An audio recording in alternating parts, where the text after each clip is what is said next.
Baik, perkenalkan kami dari Fakultas Ilmu Sosial dan Ilmu Politik Universitas 11 April, program studi Administrasi Publik. Kami dari kelas 5A semester 5, yang dimana pada saat ini kami akan melaksanakan pembuatan video, yang dimana pembuatan video ini adalah salah satu untuk memenuhi tugas mata kuliah analisis manajemen yang diampu oleh dosen Dr. Anand Firdayi. Pada kesempatan ini kami akan mengangkat suatu tema pembahasan, yaitu tentang teknik analisis brainstorming, yang dimana kami ambil studi kasusnya tentang CDD, yang dimana CDD ini program kerja dari Jaringan Dokumentasi dan Informasi Hukum Kabupaten Sumedang. Perkenalkan, nama saya Julrica Ihya dan rekan saya Taufik Rizky Muhammad Farizi.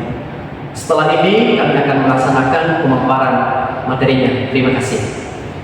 Oke, baik, saya akan menjelaskan yang dimana tentang manajemen brainstorming. Jadi brainstorming ini kami pilih yang dimana salah satu dari 15 ragam analisis manajemen. Ya, salah satunya itu manajemen brainstorming. Analisis manajemen brainstorming ini yaitu metode kolaborasi untuk mengeksplorasi masalah, menghasilkan ide kreatif, menganalisis kelayakan, dan merumuskan strategi implementasi. Yang dimana dalam teknik analisis brainstorming ini akan menggali ide untuk memecahkan suatu masalah, baik itu dalam suatu kelompok, organisasi, atau instansi pemerintahan juga bisa, atau swasta juga bisa, di perusahaan-perusahaan besar bisa melakukan manajemen brainstorming ini. Dan selanjutnya akan saya menjelaskan yang dimana dalam suatu brainstorming itu apa saja yang terdapat. Itu ada problem identification masalah, dan ide generation, ide untuk mendapatkan masalahnya. Ada solusi analisisnya, evaluasi teorinya, dan action planning. Saya akan menjelaskan yaitu tentang problem identification. Fase number 1 itu problem identification, yang dimana kami ini mengambil satu studi kasus di JDIH Kabupaten Sumedang di bawah Sekretariat Daerah atau Jaringan Dokumentasi dan Informasi Hukum, yang di sana ada program kerja mereka yaitu CDD, Sistem Deteksi Dini, yang dimana sistem deteksi dini ini adalah salah satu pusat informasi bantuan hukum kepada masyarakat. Nah, dari studi kasus ini kami akan memecahkan untuk menggunakan analisis manajemen brainstorming. Yang pertama, kita lakukan dulu identifikasi masalahnya dalam CDD ini, dalam pelayanan hukum di Kabupaten Sumedang. Yang terdapat yaitu adalah salah satu ketimpangan geografi, ya, geografi. Yang dimana di Sumedang ini banyak desa-desa yang jauh dari instansi pemerintahan. Ya. Dan selanjutnya itu rendahnya literasi hukum. Rendahnya literasi hukum ini kepada masyarakat terjadinya, yang dimana warga itu tidak tahu bahwa mereka itu berhak mendapatkan bantuan hukum gratis. Sehingga si deteksi dini ini atau si dini ini, sistem deteksi dini ini tidak bisa digunakan oleh masyarakat. Mereka itu berpikir bahwa menggunakan si dini ini ada biayanya. Sementara Pemda itu, pemerintah daerah itu memberikan suatu wadah untuk melakukan pelaporan kepada masyarakatnya. Dan kita lihat dari segi birokrasinya, itu birokrasi yang kaku. Ya, sistem manual memaksa masyarakat datang masuk ke kantor pemerintah. Sebenarnya ada dua di sistem pemerintahan ini, khususnya di JDIH ini ada dua. Ada kita bisa datang ke tempat langsung ke JDIH-nya, dan bisa kita akses melalui CDD. Dan dari segi birokrasi sebenarnya ini kita bisa tidak mengomentari, ya. Tapi yang kita dapatkan dari suatu identifikasi masalah setelah kita melakukan penelitian di suatu dinas itu, di dinas JDH, bahwa mereka memiliki dari segi SDM yang kurang, ya. Mungkin yang pertama kami dapatkan itu dari segi pegawai, ya. Dari segi pegawainya kurang. Terus karena kenapa waktu itu kalau nggak salah cuma 2 orang ya pada sini, cuma 2 orang pegawai yang melayani di bagian JDH ini. Jadi birokrasinya kaku, mungkin dari SDM-nya kurang, dari anggarannya kurang, dapat masalah tersebut dari sistem tes ini. Dan selanjutnya itu keterbatasan SDM. Nah ini, JDH ini memiliki 2 staf inti untuk melayani seluruh kabupaten. Kita berpikir melayani sebuah kabupaten, JDIH hanya cuma 2 staf inti. Gimana bisa berjalan secara kondusif atau produktif suatu kerja kalau hanya cuma 2 staf di satu lembaga? Berarti di sini ada kekurangan sumber daya manusianya. Kita tidak tahu bisa mengomentari kenapa itu bisa terjadi. Tetapi masalah yang kita dapatkan di dinas bagian JDIH ini adalah keterbatasan stafnya. Oke, kita lanjutkan. Fase nomor 2 yaitu ide generation. Kita brainstorming itu ide-ide solusi. Ada solusi dalam mencari suatu masalah dari menggunakan teknik analisis manajemen. Analisis brainstorming ini yaitu buka kantor cabang JDIH di setiap kecamatan. 3. Nah, di sini ada ide generation, brainstorming, ide-ide solusi, dan non ide-ide is bad. Yang di sini ada 2 solusi yang kita berikan untuk menghasilkan dengan teknik analisis brainstorming ini, dan ada juga yang tidak mungkin terjadi. Yang pertama dulu ini ada ide yang tidak mungkin terjadi, yaitu buka kantor cabang JDIH di setiap kecamatan. Itu tidak mungkin karena mengingat biayanya besar, ya, membutuhkan biaya besar.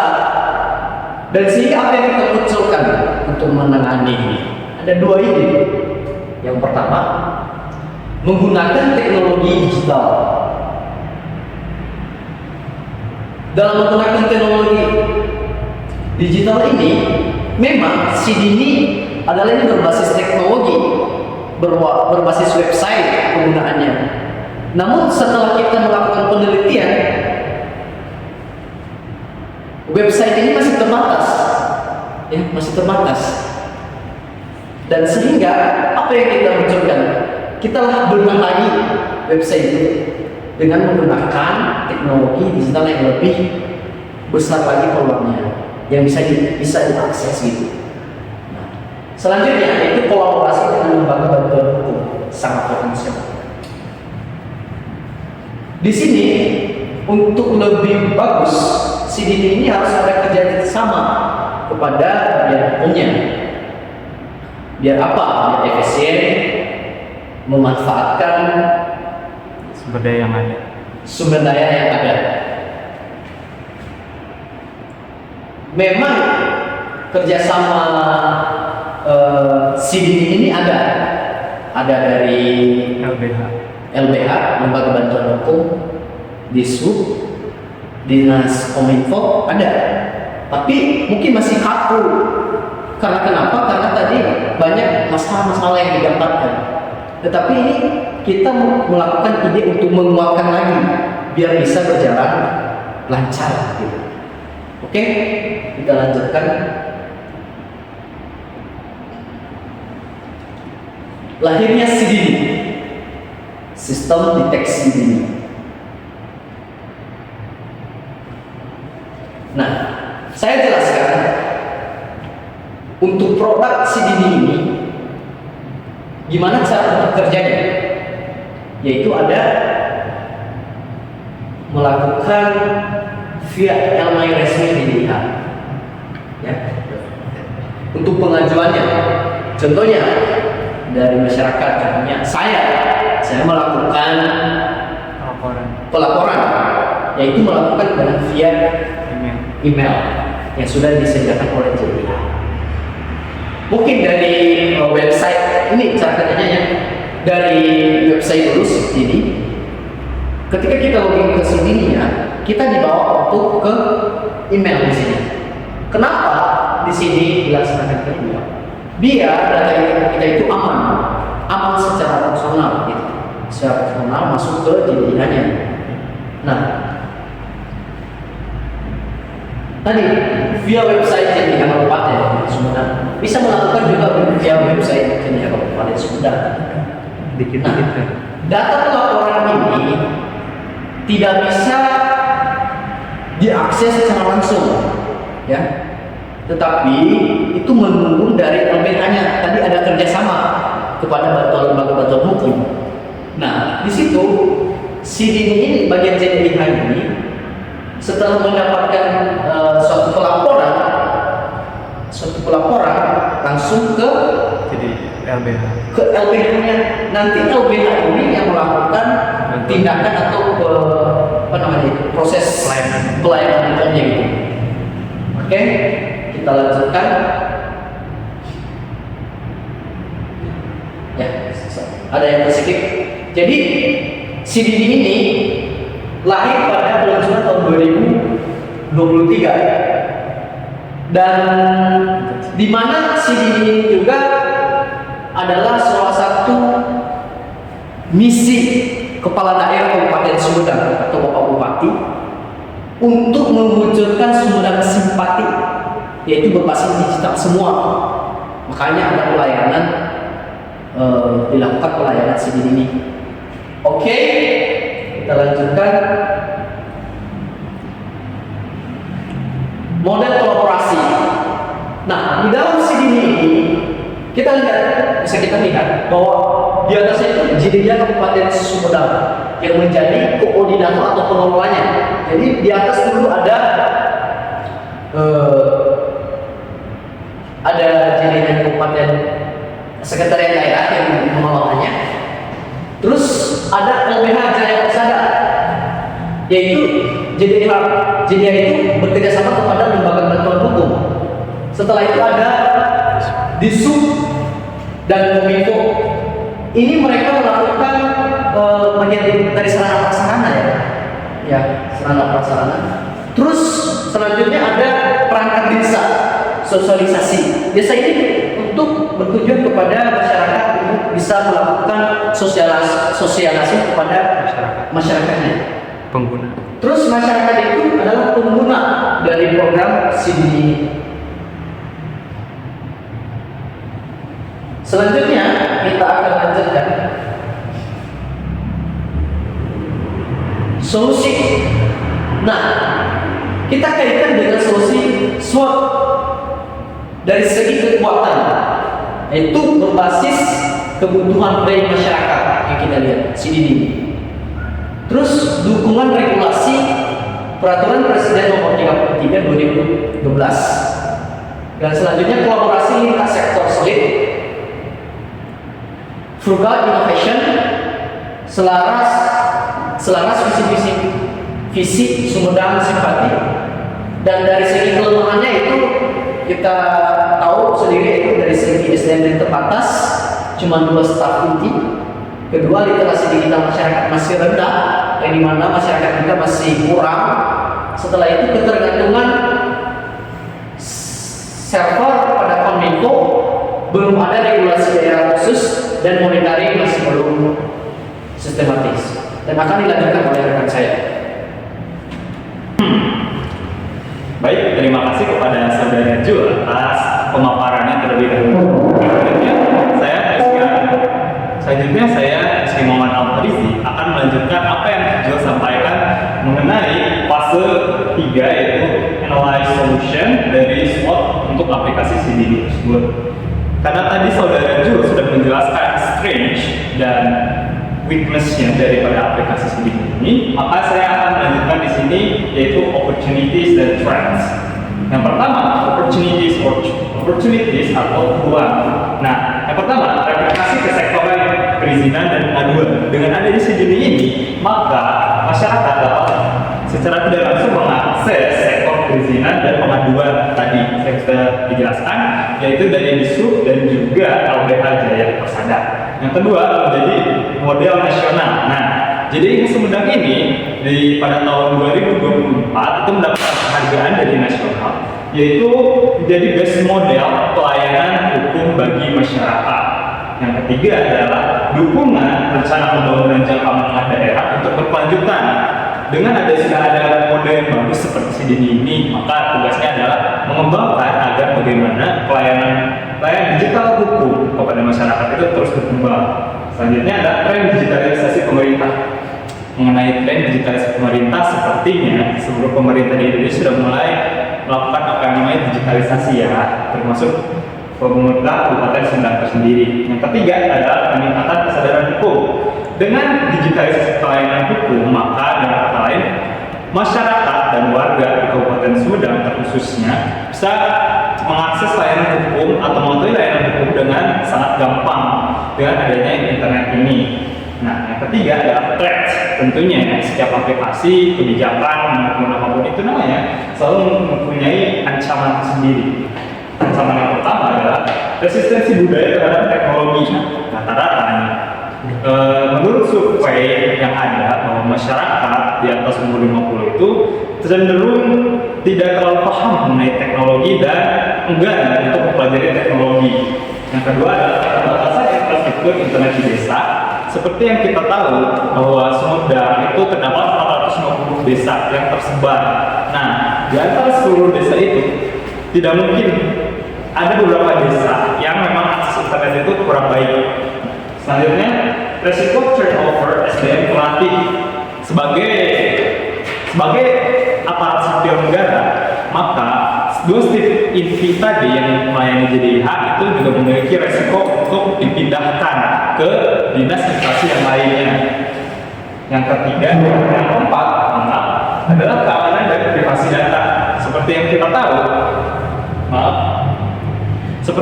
tahu, bahwa JDIH ini adalah sebuah layanan digitalisasi hukum di dalam sebuah website. Dalam website tersebut kita tidak ada jaminan bahwa keamanan dan privasi data orang yang mengirimkan laporan itu terjamin. Yang ketiga adalah perubahan kepemimpinan daerah. Perubahan kepemimpinan daerah juga dapat mempengaruhi dari sebuah operasional CDD atau sistem deteksi dini, sistem digitalisasi layanan pengaduan hukum masyarakat. Karena bisa saja pemimpin selanjutnya lebih memprioritaskan satu faktor lain selain digitalisasi layanan. Nah, kesimpulannya, CDD memiliki potensi tinggi untuk sukses jika kelemahan dan ancaman dapat dimitigasi dengan tepat. Selanjutnya, baik, kita masuk ke fase 4, yaitu evaluation and prioritization atau evaluasi dan juga prioritas. Nah, yang pada part pertama ini kita akan mengambil teori dari Eisenhower Matrix, yaitu 4 prioritas strategi. Yang pertama, prioritas urgent dan important atau prioritas mendesak dan juga penting, yaitu harus adanya regulasi dan pelembagaan. Yang pertama, susunan Bupati Sumedang, susun peraturan Bupati tentang layanan hukum digital. Seperti yang kita tahu bahwa di Sumedang belum ada layanan peraturan yang mengatur sebuah layanan digitalisasi untuk standar operasional sebuah layanan digitalisasi seperti itu. Yang kedua, CDD itu harus mendapatkan alokasi anggaran khusus pada anggaran pendapatan belanja daerah tahun 2026 dan juga harus wajib terintegrasi di rencana pembangunan jangka menengah daerah. Prioritas yang kedua yaitu prioritas urgent dan important kedua yaitu kapasitas dan infrastruktur. Karena saat ini sumber daya manusia dari JDIH Sumedang sendiri itu sangat terbatas, hanya 2 staf inti, maka dibutuhkan rekrutmen 3 staf teknis tambahan. Selain itu, pelatihan 20 ASN pendukung yang dapat membantu sosialisasi dan juga merawat dari aplikasi CDD tersebut. Selanjutnya, upgrade server dan bandwidth. Seperti yang kita tahu, di antara 450 desa tersebut terdapat beberapa juta warga dari Sumedang tersendiri. Maka dibutuhkan server dan juga jaringan yang kuat untuk mendukung sistem layanan hukum CDD ini. Next. Nah, fase 4 evaluation and prioritization part 2. Yang pertama, prioritas yang sangat penting yaitu sosialisasi dan edukasi. Diperlukannya kampanye Sumedang Sadar Hukum dan dukungan dari dinas instansi lainnya agar masyarakat Sumedang khususnya sadar dan mengerti tentang layanan hukum. Bisa dimulai dengan roadshow atau acara datang langsung ke 10 kecamatan prioritas yang dinilai memang pemahaman dan layanan hukumnya itu masih rendah. Yang kedua adalah kerjasama dengan 450 kepala desa yang ada di Kabupaten Sumedang. Dan yang terakhir adalah video tutorial bahasa Sunda agar memudahkan masyarakat di atas umur 50 untuk mengetahui apa itu CDD. Selanjutnya adalah monitoring dan evaluasi. Yang pertama diperlukannya dashboard KPI real time atau key point identification, dan juga evaluasi triwulan setiap stakeholders yang terlibat. Yang pertama adalah JDIH Sumedang yang dibawa ke sekretariat daerah. Yang kedua adalah Disub, Kominfo. Yang ketiga adalah LBH. Selanjutnya adalah publikasi laporan yang transparan. Setiap kasus yang setelah diselesaikan oleh JDIH, maka perlu ada laporan yang transparan yang bisa diakses oleh pemerintah dan juga warga masyarakat seperti kita. Yang terakhir, dibutuhkannya mekanisme feedback pengguna. Seperti yang kita tahu, jika JDIH itu sendiri sebagai pengelola aplikasi tidak menerima feedback, maka aplikasi itu tidak bisa berkembang ya ke depannya. Maka diperlukan sekali apa yang namanya mekanisme feedback pengguna. Next. Nah, selanjutnya saya akan menjelaskan action plan, fase 5 action plan jangka pendek yang bisa dilakukan oleh JDIH Sumedang dalam tahap waktu 0 sampai 6 bulan. Yang diperlukan adalah penempatan fondasi. Yang pertama, sosialisasi masif terstruktur, roadshow atau datang mengadakan acara ke 10 kecamatan prioritas yang dirasa kecamatan tersebut sangat membutuhkan layanan hukum dan kesadaran masyarakat atas layanan hukum itu sangat rendah. Yang kedua, kerjasama dengan tokoh agama dan juga adat. Terus video tutorial bahasa Sunda yang sudah saya jelaskan tadi, dan juga poster di 100 balai desa agar masyarakat mengetahui bahwa terdapat layanan hukum digital bernama CDD. Yang kedua, peningkatan kapasitas SDM. Diperlukannya pelatihan teknis 20 ASN yang dapat membantu dalam pengoperasionalan CDD tersebut.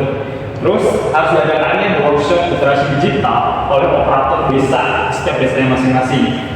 Yang ketiga adalah pembentukan help desk atau bisa dibilang sebuah karyawan yang ada untuk menjawab seluruh pertanyaan dari masyarakat. Yang ketiga diperlukannya optimalisasi teknis, integrasi dengan WhatsApp Business yang terjamin dalam WhatsApp Business resmi dari pemerintah. Terus pengembangan frequently asked question yang interaktif di mana CDD atau JDIH Sumedang bisa membuat sebuah layanan website di mana menjelaskan setiap pertanyaan yang yang sering ditanyakan oleh masyarakat. Yang ketiga adalah penyederhanaan formulir pengajuan. Ya, seperti yang kita tahu ya, kalau misalkan formulirnya agak ribet, maka tidak semua masyarakat dapat mengajukan formulir pengajuan untuk permintaan layanan hukum. Next, action phase 5, action planning jangka menengah, yaitu jangka waktu yang dibutuhkan adalah 6 sampai 18 bulan, di mana ekspansi dan institusionalisasi. Pertama, dibutuhkannya regulasi dan kebijakan. Penyusunan peraturan bupati layanan hukum digital yang mengatur standar operasional prosedur dari CDD tersebut. Yang kedua, alokasi anggaran khusus, anggaran pendapatan belanja daerah. Terus integrasi dengan SPBE, sistem pemerintahan berbasis elektronik. Nah, kemudian pengembangan fitur dari CDD tersebut. Dibutuhkannya chatbot dan untuk konsultasi dasar karena saya yakin tidak semua masyarakat yang mengadu untuk meminta bantuan layanan hukum. Ada yang menginginkan tahu untuk untuk sebuah mungkin keputusan bupati atau peraturan-peraturan lainnya. Nah, bisa di-handle oleh chatbot. Yang kedua, sistem tracking status real time untuk pengajuan. Jadi setiap masyarakat bisa mengetahui gini, status pengajuan bantuan hukumnya sudah sampai mana, apakah sudah terselesaikan, sedang diselesaikan, atau masih belum sama sekali. Yang kedua adalah dashboard monitoring stakeholders untuk mengetahui gitu status dari pengajuan hukum tersebut dari semua stakeholders yang terlibat. Yang ketiga, komunikasi SMS untuk non-digital. Selanjutnya ada penguatan ekosistem. Harus merekrut 5 staf pendukung selain 20 orang yang tadi ya, untuk membantu mengembangkan studi ini. MOU dengan 3 LBH tambahan, karena saya yakin hanya 1 LBH tidak akan cukup untuk mengatasi masalah di 450 desa. Terus kerjasama dengan universitas yang memiliki fakultas hukum yang ada di Sumedang. Next, action planning jangka panjang. Tahap 3 dengan diperlukan waktu 18 sampai 36 bulan. Yang pertama, dibutuhkannya pusat pelayanan hukum terpadu, integrasi dengan SIPP atau Sistem Informasi Penulisan Perkara, kerjasama dengan Pengadilan Negeri Sumedang, dan pelayanan mediasi online. Selanjutnya, inovasi berkelanjutan, aplikasi mobile native. Jadi CD ini harus berubah dari yang sebelumnya berupa website menjadi sebuah aplikasi baik yang ada di Android ataupun iOS. Terus integrasi nomor induk kependudukan untuk verifikasi identitas yang lebih gampang. Selanjutnya bisa diadakan layanan konsultasi video conference atau video online. Yang terakhir adalah model replikasi regional.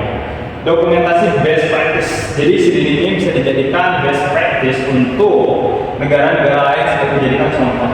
Terus pelatihan untuk kabupaten lain. Jika sudah cukup untuk pelayanan di kabupaten kita, maka kita bisa melatih kabupaten lain untuk bisa melayani pelayanan bantuan hukum seperti kita. Terus selanjutnya adalah standarisasi sistem level provinsi. Nah, cukup sudah apa yang saya sampaikan. Selanjutnya landasan teori pendukung akan disampaikan oleh rekan saya. Terima kasih. Mungkin Rizky lanjutkan materi dari rekan saya Rizky. Untuk menjelaskan aplikasi CD ini kami memiliki landasan teori pendukung berjumlah 4. Kemudian ada Regional Distribution of Innovation, di mana sini sebagai service process innovation, transformasi dari pasif fisik menuju aktif secara digital. Kemudian ada teori context and step of change tahun 1996, di mana terbagi menjadi beberapa tahap. Kemudian juga ada new public governance atau kolaborasi pemerintah, masyarakat sipil dan aktor negara. Kemudian ada frugal innovation atau efektif dengan sumber daya terbatas, kreativitas maupun ke budget besar. Kemudian CDD ini dilindungi oleh payung hukum. Pertama adalah Peraturan Presiden Nomor 33 Tahun 2012 tentang JDHN adalah wadah penyalahgunaan bersama atas dokumen hukum secara tertib, terpadu, dan berkesinambungan, serta merupakan sarana pemberian pelayanan informasi hukum secara lengkap, akurat, mudah, dan juga cepat. Kemudian Permen-Kumham Nomor 8 Tahun 2019 tentang standar pengelolaan dokumen dan informasi hukum. Seluruh anggota JDHN menggunakan standar dalam pengelolaan hukum, dokumen, dan informasi hukum untuk menjamin keseragaman, keterpaduan sistem layanan hukum nasional. Kemudian indikator kinerja kunci atau KPI-nya ada outcome indikator dengan jumlah kemajuan bantuan hukum target senilai 100 kasus per bulan. Kemudian ada tingkat penyelesaian kasus yang mencapai 70%. Kemudian dengan rata-rata waktu respon itu sekitar selambat-lambatnya 48 jam. Kemudian kepuasan pengguna ditargetkan mencapai 4 dari 5. Kemudian ada output indikator di mana jangkauan wilayahnya adalah target ke 100% kecamatan yang ada di Sumedang. Kemudian dengan jumlah sosialisasi mencapai 50 kegiatan per tahun. Kemudian juga target pelatihan ASN menjadi 50 orang pelatih. Kemudian ada indikator tentunya peningkatan literasi hukum, penurunan kasus tereskalasi, dan peningkatan trust terhadap pemerintah. Kemudian manajemen resiko dari aplikasi CDB ini adalah server down atau data breach, yaitu bisa diatasi dengan backup server, SLA dan Kominfo, enkripsi data dan keamanan rutin. Kemudian resiko dan sedang tingginya adalah sosialisasi yang masih masif, kemudian intensive early adopter dan tutorial menggunakan bahasa lokal. Kemudian resiko sedang turn off SDM dan perubahan kebijakan sendiri. Yang pertama adalah dengan memitigasi dokumen SOP, kemudian regenerasi talenta, regulasi daerah dan rencana atau integrasi dengan RPJMD. Kemudian critical success factor-nya tentu adalah political will dan kepemimpinan. Pertama adalah harus adanya komitmen dari bupati yang konsisten, kemudian dukungan dari DPRD, kemudian adalah continuity plan, kemudian ada collaborative governance atau penguatan. Tentunya kita memerlukan MOU, kemudian forum koordinasi rutin dan feedback mekanisme atau mekanisme umpan balik. Kemudian adalah citizen centric approach atau UX UI secara sederhana. Kemudian responsif 24 jam, kemudian juga ada edukasi yang berkelanjutan. Kemudian data driven management, harusnya ada dashboard real time, evaluasi triwulan dan laporan yang diharuskan transparan. Kemudian key atau kunci dari brainstorming ini adalah pertama adalah identifikasi masalah secara akurat. Inovasi dimulai dengan memahami bagaimana masalah real, bukan teknologi dulu, tapi bagaimana sebetulnya cara kita untuk mendalami suatu pemahaman. Kemudian ada kolaborasi dengan multi stakeholder adalah solusi terbaik lahir dari kolektif intelligence, bukan dari individual genius. Kemudian ada evaluasi dan priority, di mana tidak semua ide harus dijalankan secara bersamaan, namun kita juga perlu memilih skala prioritas untuk menentukan keberhasilan implementasi. Kemudian ada action plan dan konkret, di mana dari konsep abstrak ke langkah-langkah measurable dan menjadi keberlanjutan program. Jadi dari konsep langsung ke langkah-langkah yang memang real dan keberlanjutan untuk program ke depan. Kemudian kesimpulan dari aplikasi CDB ini adalah dari brainstorming menjadi best practice. Posisi saat ini proof of concept yang berhasil dengan fundamental kuat, namun memerlukan stabilitas dan institusionalisasi. Kemudian ada potensi dan impact. Yang pertama adalah tentunya ini bisa menjadi model nasional dalam inovasi pelayanan hukum, kemudian peningkatan akses keadilan, penguatan rule of law, dan transformasi digital dan juga pemerintahan. Rekomendasi dari kami adalah dengan pendekatan manajemen brainstorming yang sistematis dan dukungan politik yang kuat serta komitmen berkelanjutan, CDB dapat menjadi legacy innovation atau yang membawa perubahan fundamental dalam cara pemerintah melayani kebutuhan hukum masyarakat. Saya Taufik mengucapkan terima kasih. Wassalamualaikum warahmatullahi wabarakatuh.